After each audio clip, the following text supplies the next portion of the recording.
Welcome to another episode of The Unstarving Musician. I am Rabanzo. This is my podcast, and it features interviews with independent musicians, artists, and creative professionals who share their expertise on recording, touring gigs, the creative process, marketing, and more. I also occasionally drop some solo episodes that focus on themes from my conversations, research, and off-mic interviews. This podcast is intended to help independent creatives better understand all the things that go into making work that we love, work that matters. Today on the podcast, we're talking about something that trips up a lot of independent artists: booking shows and building a sustainable touring career. My guest for the conversation is Christal Hector, founder and CEO of TuneHatch, a booking and ticketing platform for independent venues and artists. But what makes this conversation valuable isn't the platform, it's where Christal's insight comes from. We'll get to that in a minute, but a friend, I want to tell you, asked me about an EPK for his band and website. I provide support for his website, his band's website, and decided why not create an EPK template he could use. And, well, lucky listener, I've uploaded it to the liner notes resource library.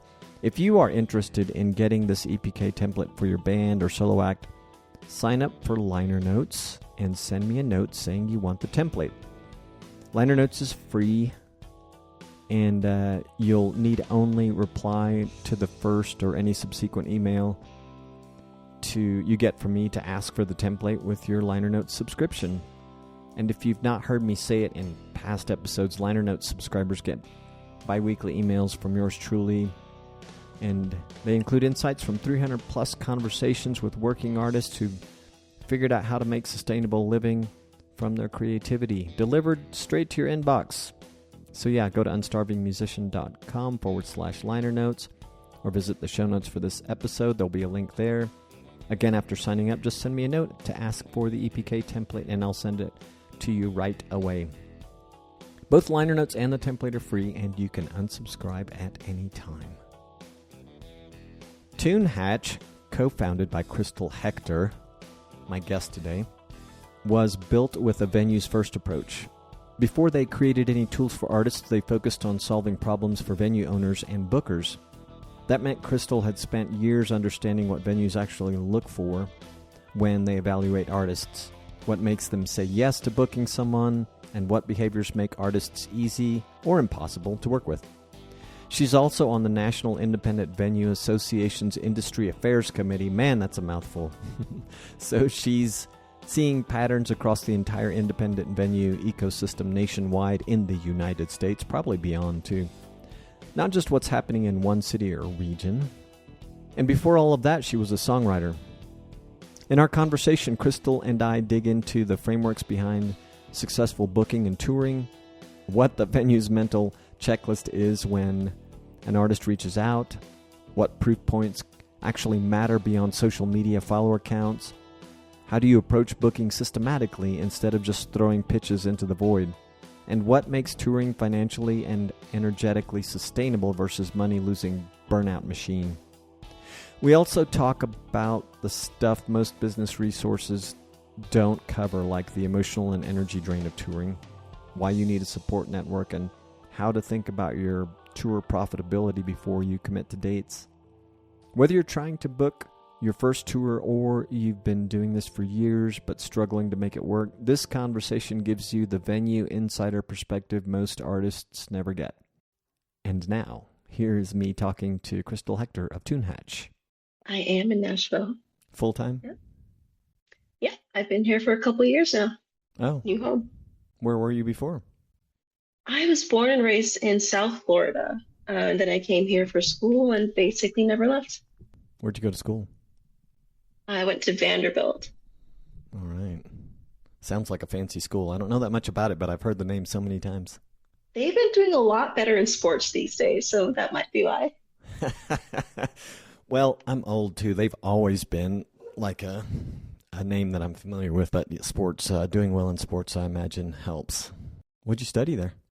I studied economics actually, and they didn't have a minor in music business, but I took every music business course there was. Oh, that's cool. So both your parents are from Jamaica? Yep, both of them. That's cool. I've never been. Do you go there? Not as much as I would like to. I've been there about 4 times. You got time to go back. Yeah, fingers crossed. You're a songwriter, right? Yeah, so before I started working on TuneHatch, my whole goal, a big part of why I decided on Vanderbilt as a school is because it was in Nashville, Tennessee, and I really, really wanted to get published as a songwriter. So like I was not blessed with the gift of being able to sing well, but I felt pretty good about my writing skills. So I was going to like these BMI rounds where you could pitch your song and just met a lot of independent artists along the way when I was trying to get published. And that's eventually what led to TuneHatch being formed. You guys started in 2019, right? That's officially when we incorporated, but we launched in 2023. Wow, fledgling. Yeah. I haven't talked to anyone in a long time that's done rounds like what you just described. So is that kind of a little bit in the rearview mirror at the moment, or do you still write music, write songs? My full attention is TuneHatch. How can I help other artists succeed right now? I can understand that. It sounds like a big undertaking from what I understand. So yeah, I can get that. But hey, who knows? You might find yourself with a wee bit of spare time and inspiration in the future.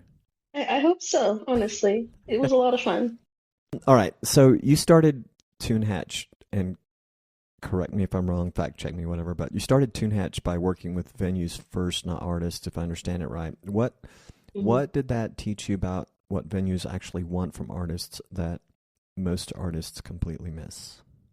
Yeah, a lot of artists feel like venues are gatekeepers. Like they're cherry picking the artists that they want to succeed and cutting out all the rest. But from working with venues across the country, we found that the opposite is actually true. The vast majority of venues want to bring in new faces, they want to bring in talented artists, and they want the nights to do well. But not every artist makes it easy for venues to say yes, right? So it really requires a mindset shift for these artists to understand what are venues actually looking for? What does a successful night mean to a venue? And when they get that, booking becomes so much more straightforward and easy. So the one that jumped out at me there, and because I'd love to hear your words given your experience, but what does a successful night look like? A successful night look like to a venue? So for a venue, there are two main questions they're asking, which tells them this night will probably be successful. So that first question is, can this artist draw a crowd that's the appropriate size for my venue? And the second question is, will this artist be easy to work with? Right? And if an artist can check off those two boxes, they increase their chances of being booked by 10x. So a lot of artists, when they make the approach to venues, there are a couple mistakes that make it hard for them to check those boxes. So the first one that's related to that first box, can this artist draw, a crowd to my venue? A lot of artists don't provide that proof of demand upfront. So oftentimes they'll email a venue saying, "Hi, I love your venue. I'd love to play on XYZ date. Is that date available?" And oftentimes, that's just not enough information for the venue to work with. What they want to see up front is, have you played venues similar to theirs, similar size, similar vibe, and how big was the crowd that you were able to draw to those venues, or at the very least, right? If it's not a hard ticketed show, what was the bar sales at the end of the night like? That information really tells them, okay, was this artist, economically viable for the venue? Because at the end of the day, as much as venue owners are often former musicians and they really love the craft, and want artists to do well, they're also running small businesses so that the economics of it are really high on their priority list when it comes to having a successful night. You've probably seen hundreds or thousands of artists booked through your platform. What do the artists who tour successfully and sustainably do different from those who struggle? So a lot of the artists, like we actually did interviews with hundreds of artists who've used our platform, prior to building out our tour builder functionality. Because to your question, we really wanted to understand what were those main struggles and what was the difference between the artists who did well and those who didn't quite feel confident in touring. And so what it mainly came down to was how do they make their tours more profitable, right? And how do they make the process of building out their tour more efficient? So less admin heavy, something that doesn't totally drain their energy and take it away from the creative process. So, on the side of making the tour more profitable, I would say it really comes down to touring in a way that lets you cut out major expenses when possible. And one of the biggest expenses is lodging. So a couple of things artists who are successful do is they'll do something called what we like to call a daisy tour. So, a daisy is a flower and the petals start at the center, they go out, and then they come back to the center. So the idea is an artist will start touring by going out to cities that are within driving distance of their hometown so they can come home each night, cutting out the need for additional lodging costs. So that in and of itself makes tours significantly more profitable.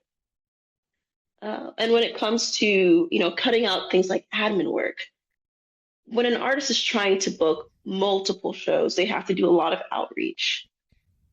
80 to 90% of what an artist would send to any given venue is going to be the same across all the venues they're going to reach out to.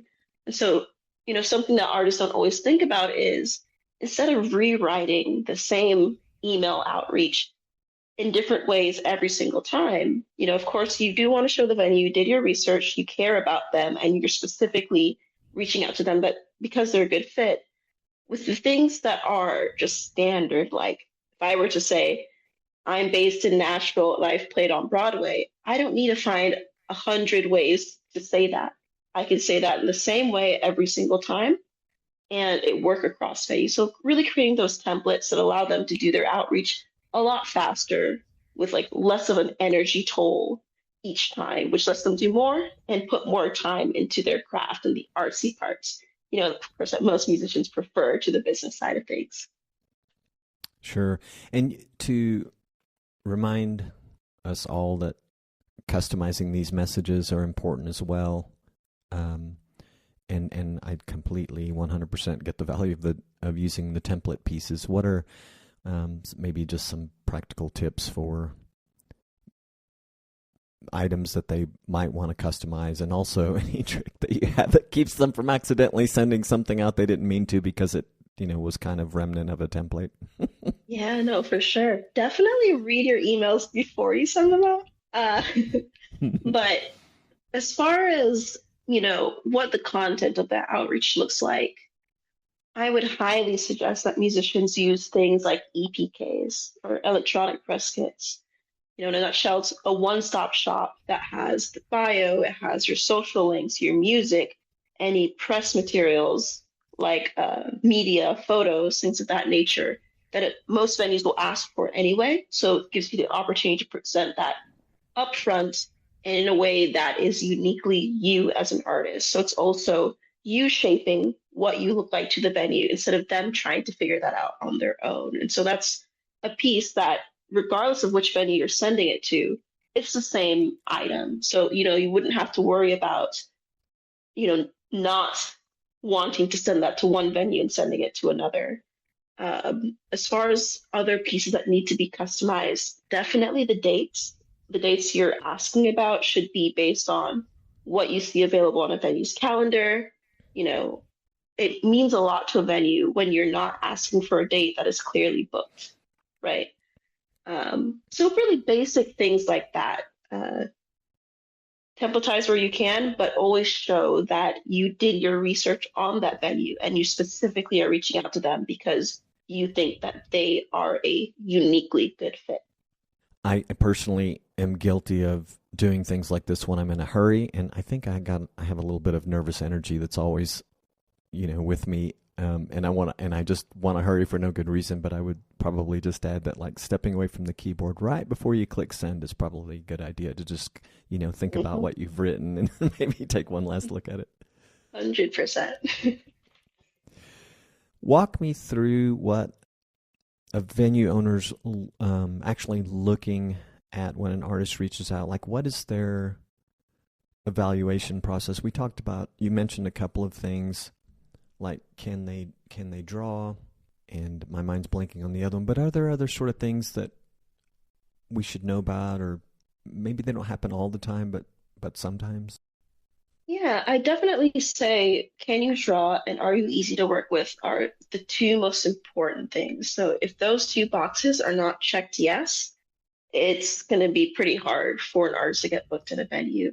But outside of that, I would say any indicators of professionalism and organization.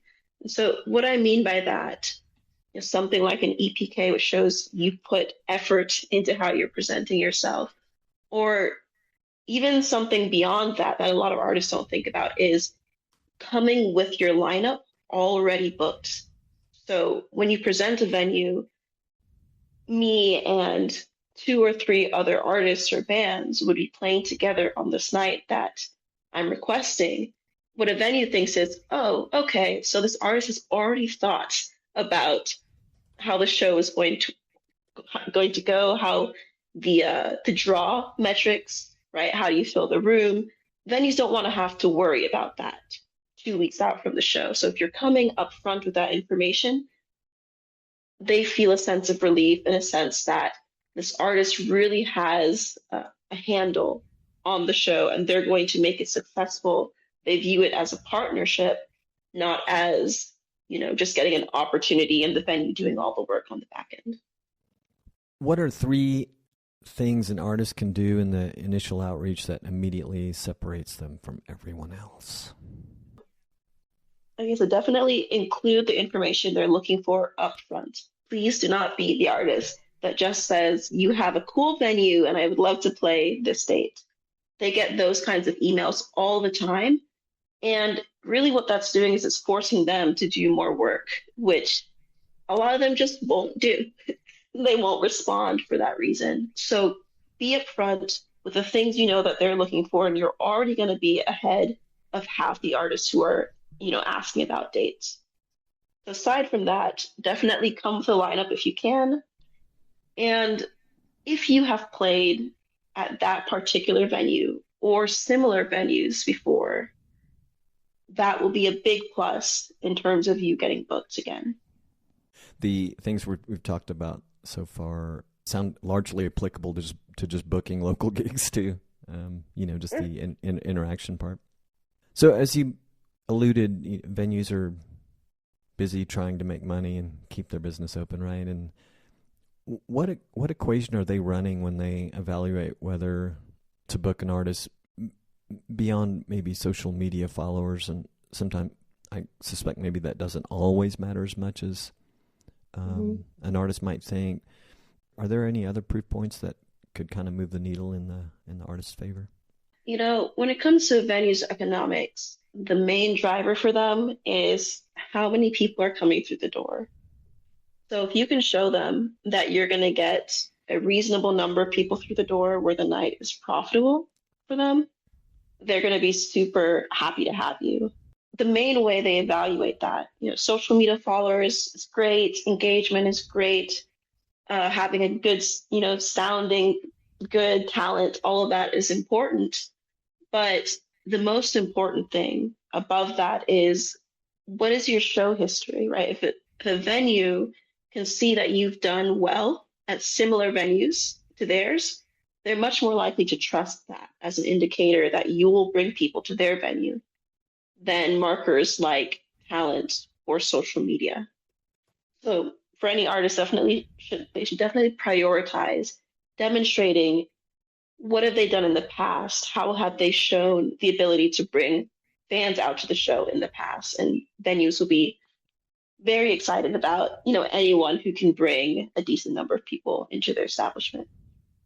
It's probably fair to say that a lot of artists treat booking like a shot in the dark based on, common emails that they venues might receive. But if you were trying to explain a systematic approach, what a systematic approach looks like to landing good venues, what would be some actual steps that you would highlight? Yeah, I'd say first, definitely apply primarily to the venues that are a good fit for you. So one area in which a lot of artists spend a lot of energy that doesn't always pan out is they're reaching out to venues that are just not the right size for where they are in their career, and it leads to not just the energy of the outreach, but also, emotionally, a lot of artists feel bad when a venue doesn't respond or responds negatively or just says no, right? Which I guess is not necessarily negative, but it just kind of is the reality of the situation. It's negative to an artist, right? Exactly. So, starting off with, are you applying to the right venues, right? Cutting that list down to the right fit is a great way to hone in your energy on the places that are probably going to actually pan out. We talked a little bit about saving time with templates as well. So that's part of systemization, building your social proof, showing that you've performed before. We talked about that show history element. And on top of that, I would say track everything. So a lot of the artists you work with, they have Excel sheets, they use TuneHatch, they have different resources they use to track how many shows they're playing, who they played with, information about, any new songs they've released, just important pieces of information that helps them track the progress of their career.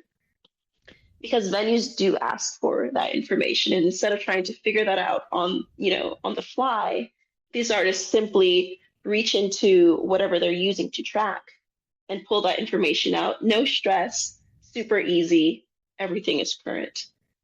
And maybe I would just add to that, music is a creative endeavor, and I think for a lot of artists, the business side of things feels like the antithesis of creativity. But we found that the artists who do best are the ones who are able to both invest in their creative side, but also put similar energy into the business side of things. I've written a lot about that and talked to different people about that. And by and large, I think artists are not crazy about that particular facet of the systems, all the admin work, if you will. But would you agree and maybe add to the recommendation of just segmenting the time, meaning like, have your creative time, but have your separate admin time and even an admin work environment? 100%.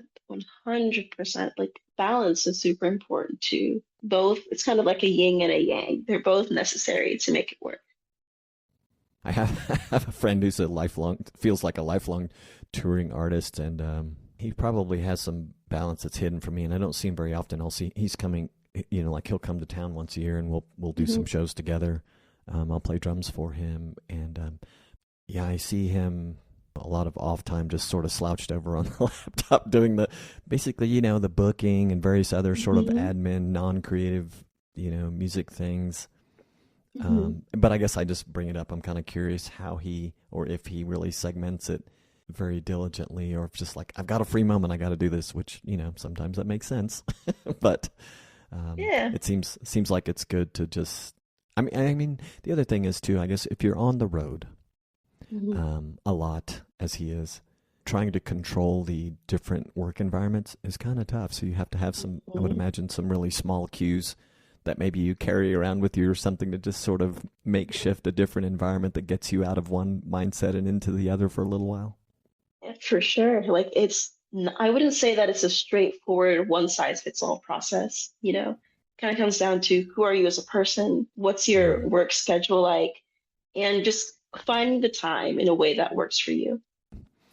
If an artist is starting from like 0 booked shows, what should the first 90 days of systematic booking activity look like? If an artist is just starting out, I would say the first piece of it is try to play as much as you can. They're going to be the venues that you want to play at because they just hold some sort of emotional or cultural significance for you. And then there are going to be other venues where it's like, oh, you might feel neutral about it. But the more experience you have under your belt, the better, the faster you'll get to play the rooms that you really want to play. And getting that initial experience is not just about focusing on those hard ticketed shows. It's about doing those writers' rounds, being a supporting act on other artists' bills, just finding as many opportunities as you can to get in front of an audience and show your face around whatever hometown you're in. When you do that, you're of course building experience and confidence as a performer, but you're also building up that show history we talked about earlier, which creates credibility and makes it easier for you to get booked at the rooms you really want to be in. So getting back to treating venues as collaborators and partners rather than gatekeepers, how should an artist think about that in practice, not just philosophically, but behaviorally? If a venue, let's say once a show is on the books between a venue and an artist, there's often still a lot of moving pieces that go into making the show happen before show night. And unfortunately, more often than we would like, the communication isn't always great between that artist and the venue. And so part of the partnership looks like both sides showing that they're very responsive, right? They're thinking about each other's needs and trying to meet each other's needs and putting equal effort into making the night a success. And understanding that sometimes an artist's definition of success might not equal the venue's definition of success. And partnership, kind of like in romantic relationships, right? It's not just about fulfilling your definition of success. It's also considering the definition that your partner has and helping them achieve that as well. Sure. So for the sales and the draw mix, while they're correlated, perhaps some venues care more about one of those metrics than they would another. I suppose it's good to try and think about tactful and direct questions about that to let them know that you understand they've got a business going and you really want to do the best that you can to help them further their business goals, just like we might do in a relationship. Probably much easier, actually. And it doesn't have to be like carrying the world on your shoulders. It's all the small things that add up. That makes sense. I know, from a performer perspective, a lot of little things matter to us. And I want to say, you've mentioned it a couple times from the venue perspective. Is the artist going to be easy to work with? And similarly, is the venue going to be easy to work with? But is that staff, once you're there, the booking's done, but you go in and the staff, what were they like to work with? And and also conversely, what were you like for them to work with? So yeah, I guess it's good to remind yourself of those things and then try and just put the shoe on the other foot and think about how they feel and see if you're doing all that you can. Yeah, for sure. It goes both ways. Is there an ideal number of shows for a first tour? How does an artist know if they're doing too much or maybe even too little? That's a great question.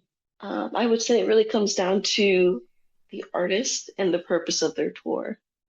If they are maximizing for, let's say, as many shows as they can do because they just want to get their face out there, I wouldn't say there's necessarily a limit on the number of shows that they can do. Definitely don't want to get burnt out. But I wouldn't put a specific number on the number of shows. I think it just comes down to artists understanding personally what are they trying to get out of a given tour, because that can change from tour to tour, and managing the number of shows and where you're playing based on what you're trying to get out of it. So, for example, if an artist is trying to maximize profitability for their tour, they might do more shows within a certain radius where, we mentioned earlier with the Daisy Tour, they can go home, cutting out the lodging costs, or they can stay with other musicians they know personally. Other artists might play shows that give them guarantees, right, versus hard ticketed shows. If you're looking for a more predictable source of revenue on tour. So it's just, there's so many ways to mix and match based on what an artist's goal is ultimately. Yeah, and I suppose it's a little would have to be a little bit of experimenting too. And I wonder, I was thinking about some conversations I've had in the last year with people that are, they're seasoned at touring, but the conversations are a little bit new for me in talking about this sort of emotional high and low thing, and the kind of solitude that can come along with being out on the road, particularly if you're the all too common solo performer going out, or someone who goes out like my friend that I mentioned earlier. He's a blues artist that has a focus on Chicago blues style, and he's been able to travel all over the world and entertain people. The wonderful thing for him is that there's a fairly common language, music language in blues, where he can more easily get pickup bands as opposed to somebody maybe who's playing something that's not the simplest of rock genres, where there are just unpredictable changes. If you don't have time for that thing. Yeah, I don't know if there's a lot out there. I mean, there are resources for artists who might struggle, but I don't know that I haven't gotten a sense that there's a lot available to artists to sort of predict the possibilities of these things that are a little more maybe esoteric or something, just emotional things that can happen. And obviously the kind of physical energy thing that can happen from life on the road. Are there,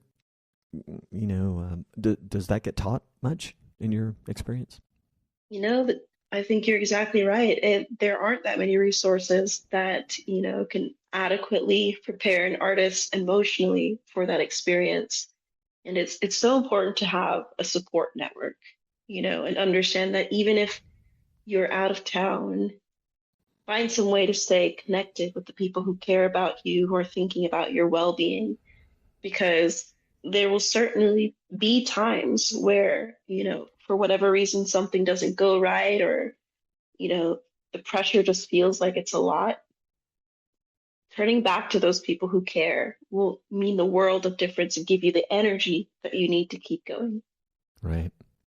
I even heard an artist say that he was joking, but he says, you go from this environment where you're playing and people, between sets, people are just coming up to you and talking to you at length. And then you go to have breakfast the next morning by yourself and no one's cheering you on because nobody knows you.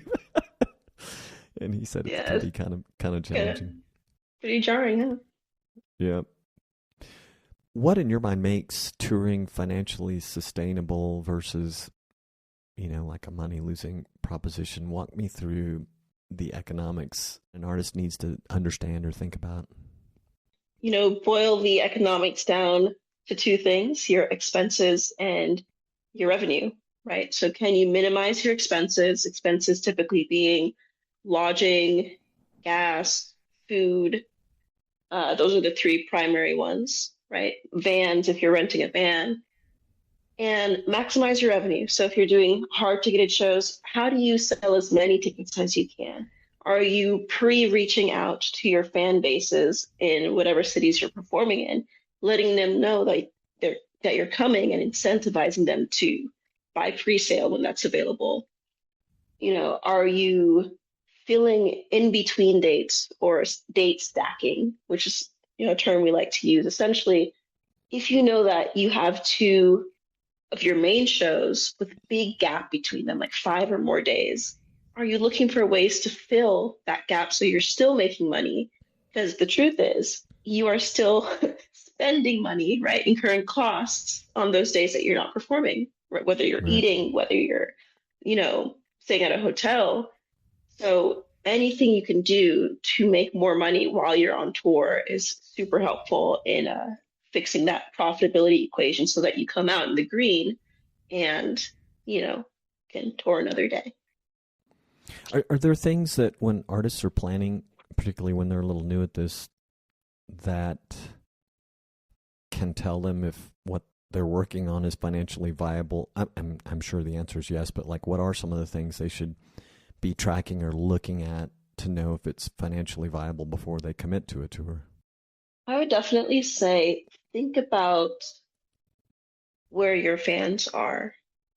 You know, we're big proponents of subscriber lists, fan lists, any way for you to keep track of who your fans are, but also where they're located, because you definitely want to go to the places, you know, where the people will actually turn out. So when you're in the process of planning your tour, one way to estimate, right, whether or not you're going to be profitable is how many fans do you have in each of those cities? And in the past, if you have this historical data already, what percentage of them usually come out to your shows when you go to that city? And so the more historical data you have from your own performance history, the better. And if you don't yet have that data, it's totally fine to do a rough estimate based on, maybe what you see from other artists. Yeah, that makes sense. Are there common, just thinking of sort of admin reduction or falling in the category probably of planning, but are there notable kind of time wasters in booking and touring that artists could eliminate or systemize that are frequent time wasters? Yeah. So yeah, reach out to the right places. I would also say, consolidate your information in one place. So if you're tracking venues you've reached out to, artists that you've requested perform with you at your different stops in different cities, have that all in one place so that you're not constantly redoing outreach or trying to find old, like where a conversation left off. And just that level of organization both reduces stress and it reduces the amount of time the whole process takes holistically. I'm sure it's a topic of conversation and perhaps well into implementation, but are you talking with venues and artists about AI tools that can help them out with some of those things you just mentioned, or other facets of their planning and strategizing?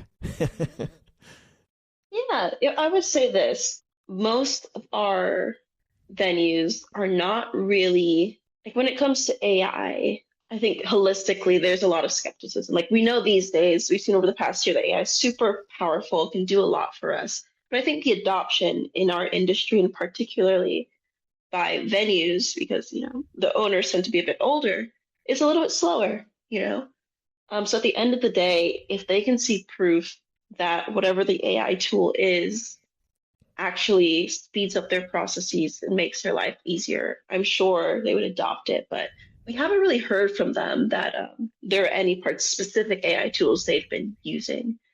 One thing I can say, though, is that by summer, we're going to have some new tools on TuneHatch that will help artists in particular build out their tours faster with a little bit of that AI magic. So stay tuned. That's great.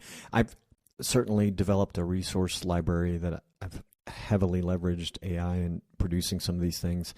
But, thinking about all the different ways you can use it badly, I guess is a good word to use.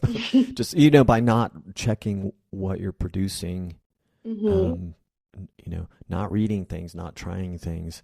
And even after doing that, sometimes I'm like, I hope that, I need to rely on user feedback for this stuff too. So I'm constantly asking, let me know how this stuff works for you in case I missed something. But, that's kind of on when you're having it do some somewhat heavy lifting for you. But gosh, just this week, we always hear about the hallucinations and things that AI do. I have been using an AI assistant to help me with sifting through guest submissions and evaluating. And I saw this week one of the worst instances, I guess, of hallucination or just making things up. I'm like, Mm-hmm. what? I'm literally like, what are you doing? What are you talking about? Mm-hmm. But, well, it's just like, yeah, you have to be, we have to be careful with these tools, but they're great. While they can make us superhuman, though, they can also enable us to do a lot more stuff, which means you're using every last minute of your time doing a lot more stuff sometimes. So it's a Yeah, double-edged sword. 100%. We just have more capacity to do more stuff. And so it's like, really, it's what it is, I guess. The irony. Let's talk about post-show follow-up. What's the system or the recommendation for post-show follow-up with venues to ensure you get invited back, or to better your chances anyway? Definitely, as we always hear, common courtesy when we're young, just say thank you. Thank you for the opportunity, express, real gratitude. The night of the show, after the show concludes and you're getting ready to leave, show some thanks to the staff, because they helped to make the night run well. And something funny, that sometimes happens is a band will leave before they actually collect their paycheck, which sounds crazy. Like you leave your cash on the table, but that's actually a problem sometimes. And so make sure that you're collecting everything before you leave this venue because it can cause complications later, especially when it's involves money, right? But anything that you need to just tie up and conclude, make sure you get that wrapped up before you leave the venue, ideally, but definitely before you leave town. Yeah, definitely. I would imagine, I mean, it seems to reason most musicians wouldn't forget that small detail, particularly if they're playing with other musicians and there's like one person, typically the gig coordinator member of the Mm-hmm. band, who's responsible for paying the others. But TuneHatch started serving venues before adding artist tools, correct? That's correct. How does the venue first origin inform the things that we've talked about today and inform you in helping artists and developing artist tools? So when we originally came up with the concept of TuneHatch, it was actually built with three sides of the live music industry in mind. We like to call this our ecosystem triangle. So you know how a triangle has three sides? For us, it's the artist, the venue, and the promoter. Um, and our philosophy is that if any of those three sides struggles, the whole system struggles. And so we actually built TuneHatch, in a way where when a venue works with an artist, even though we started with venues as our main customer, the artist experience was better than it was when the venue was not using TuneHatch.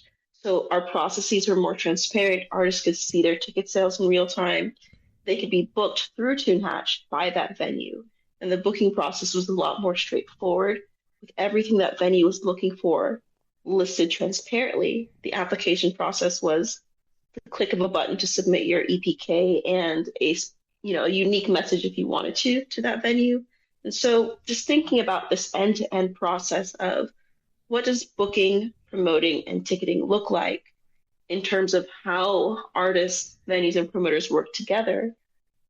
Launching that to venues first also was our way to make the process better for artists before we, launch more artist-specific tools later down the road.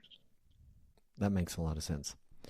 Okay, this seems like a good place to ask you to give me the elevator pitch for TuneHatch. You kind of started there, but what can you add to the question of why should independent music artists and industry professionals care about TuneHatch? Like at the end of the day, what makes TuneHatch different from other tools is we built it with the ecosystem in mind, mutually uplifting all sides of the live music ecosystem because we know that to make it sustainable and profitable for all sides involved, you have to make you have to help them work better together. And so, that is, in a nutshell, our mission, our vision, and we do everything we can to work with the users who use our platform to make TuneHatch the best product, the best system for creating a more sustainable and profitable ecosystem for all. Man, that sounds great. And it sounds like you've really internalize that. Honestly. It comes across very informative and genuine, sounds easy for you. It's been the vision since day one, so it's very near and dear to our hearts for sure. That's great. Well, I encourage music artists and industry professionals to check out TuneHatch. There are a couple things I'll probably mention in the introduction for the episode, but I think the origin story is pretty cool, and what you guys are doing at TuneHatch is cool as well. And people can learn more about TuneHatch at TuneHatch.com. Is there anything else you would like to leave in terms of things we've talked about, or the industry, or TuneHatch? Yes, maybe some last comments. I'll just say that booking shows and touring will never be easy, right? But it can be easier and more approachable, when we understand the systems that make it more sustainable and profitable. And so, specifically if you're an artist that's trying to go on tour, TuneHatch Tour Builder is a affordable resource that helps you find venues that are the right fit for you, map your route, and tour anywhere. Nice. And yeah, it sure does look affordable, by the way, looking at the website. And I think our conversation will prove to be very educational for those that check it out. And I enjoyed talking with you. I appreciate your spending time with me today. And I know this is going to be a great episode. Been great. Thanks so much for having me.